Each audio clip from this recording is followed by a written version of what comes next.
Bank of India के Q2 के नतीजे आ गए हैं, तो चलिए हम लोग देखते हैं ये रिजल्ट कैसे हैं।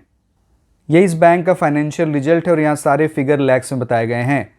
मैं आपको स्टैंड अलोन रिजल्ट के बारे में बताऊंगा और मैं सारे फिगर्स को करोड़ में कन्वर्ट कर बताऊंगा accept earning per share. Q2 में इंटरेस्ट अर्न 11,497 करोड़ है, जो Q1 में ये 9,972 करोड़ 64 लाख था और प्रीवियस ईयर के Q2 में ये 9,522 करोड़ था। तो इंटरेस्ट अर्न में ईयर ऑन ईयर बेसिस पर 21% की बढ़त है और क्वार्टर ऑन क्वार्टर भी ये 15% बढ़ा है। Q2 में टोटल इनकम 12,915 करोड़ है, जो Q1 में ये 11,124 करोड़ था और प्रीवियस ईयर के Q2 में ये 11,658 करोड़ था। तो टोटल इनकम में ईयर ऑन ईयर बेसिस पर 11% की बढ़त है और क्वार्टर ऑन क्वार्टर ये 16% बढ़ा है। Q2 में ऑपरेटिंग प्रॉफिट 3,374 करोड़ है, जो Q1 में ये 2,183 करोड़ था और प्रीवियस ईयर के Q2 में ये 2,678 करोड़ था। तो ऑपरेटिंग प्रॉफिट में ईयर ऑन ईयर 26% की बढ़त है और क्वार्टर ऑन क्वार्टर ये लगभग 54.5% बढ़ा है। Q2 में provision for non performing assets 664 crore है, जो Q1 में ये 1,304 करोड़ था और प्रीवियस ईयर के Q2 में ये 241 करोड़ था। तो provisions for non performing asset में ईयर ऑन ईयर बेसिस पर 176% की बढ़त हुई है, लेकिन क्वार्टर ऑन क्वार्टर देखें तो ये 49% गिरा है। तो सिक्वेंसली तो इसमें भी सुधार हुआ है क्योंकि प्रोविजंस में गिरावट हुई है, लेकिन हाँ अगर ईयर ऑन ईयर बेसिस पर देखें तो ये थोड़ा ज़्यादा लग रहा है। Q2 में नेट प्रॉफिट 960 करोड़ है, जो Q1 में ये 561 करोड़ था और प्रीवियस ईयर के Q2 में ये 1,051 करोड़ था। तो नेट प्रॉफिट में ईयर ऑन ईयर बेसिस पर लगभग 9% की गिरावट हुई है, लेकिन क्वार्टर ऑन क्वार्टर ये 71% बढ़ा है और ईयर ऑन ईयर बेसिस पर जो ये गिरावट दिख रही है ये प्रोविजंस में जो बढ़त हुई है उसी की वजह से हुई है।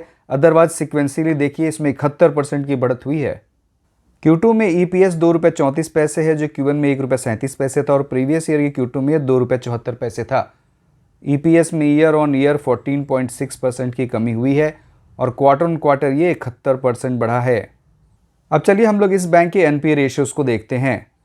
ग्रॉस NPA का परसेंटेज Q2 में 8.51% है, जो प्रीवियस क्वार्टर में 9.3% था और प्रीवियस ईयर के Q2 में ये 12% था। तो ग्रॉस NPA में ईयर ऑन ईयर बेसिस पर 349 बेसिस पॉइंट्स की कमी हुई है और अगर हम लोग क्वार्टर ऑन क्वार्टर देखें तो इसमें 79 बेसिस पॉइंट्स की कमी हुई है। Q2 में नेट NPA 1.92% है, जो Q1 में ये 2.21% था और प्रीवियस ईयर Q2 में ये 2.79% था। तो नेट NPA में year on year 87 basis points की कमी हुई है और क्वार्टर ऑन क्वार्टर इसमें 29 बेसिस पॉइंट्स की कमी हुई है। तो एसेट क्वालिटी में तो लगातार सुधार हो रहा है। Q2 में नेट इंटरेस्ट इनकम 5,083 करोड़ है, जो Q1 में ये 4,072 करोड़ था और प्रीवियस ईयर के Q2 में ये 3,523 करोड़ था। तो नेट इंटरेस्ट इनकम में ईयर ऑन ईयर 44% की बढ़त है और क्वार्टर ऑन क्वार्टर बेसिस पर भी ये 25% बढ़ा है। Q2 में नेट इंटरेस्ट मार्जिन 3.04% है और इसमें क्वार्टर ऑन क्वार्टर मतलब सिक्वेंसली 49 बेसिस पॉइंट्स की बढ़त हुई है, मतलब 0.49% की बढ़त हुई है। CASA deposits year on year basis पर 4.05% इंक्रीज हुआ है।